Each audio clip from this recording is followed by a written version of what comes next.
மேன்மை மிகுந்த இயேசு சபையை தொடங்கிய புனித லோயோலா இஞ்ஞாசியா போர்ச்சுகீசிய மன்னனுடன் ஏற்படுத்திய ஒப்பந்தத்தின்படி புனித சவேரியாரை இந்தியாவில் கோவாவுக்கு அனுப்புகிறார். இறை அன்புத்தியினால் இந்தியாவை பற்றியறிய செய்ய ஆன்மாக்களை மீட்டெடுக்க. ஏற்கனவே போர்ச்சுகீசியர்கள் தேவாலயங்கள் 45 கோவாவில் ஏற்படுத்தி இருந்தார்கள். ஆனால் கிறிஸ்தவ நெறியிலிருந்து விலகி நடந்தார்கள். அவர்களை முறைமைப்படுத்த இசை வாயிலாக, பாடல்கள் வாயிலாக கிறிஸ்தவ கோட்பாடுகளை மக்களுடைய மனதிலே பதித்தார். தென்னிந்திய கடற்கரை பகுதிகளிலே, சிறப்பாக முத்துக்குளித்துறை தமிழக கடற்கரை பகுதிகளிலே ஏற்கனவே முகமதிய ஆட்சிக்கு பயந்து போர்ச்சுகீசியர்களால் கிறிஸ்தவ மறையை தழுவிய மக்களுக்கு ஞான போதகத்தை ஏற்படுத்தி தந்தார் புனித சவேரியார். ஏராளமான மக்களை கிறிஸ்தவ நெறியில் வளரச் செய்தார்.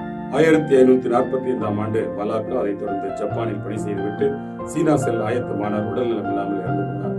கிறிஸ்தவ விழுமியங்களை மண்ணிலே விதைத்தவர் அழியா உடலால் இன்றைக்கும் ஆன்மாக்களை மீட்டெடுக்கிறார்.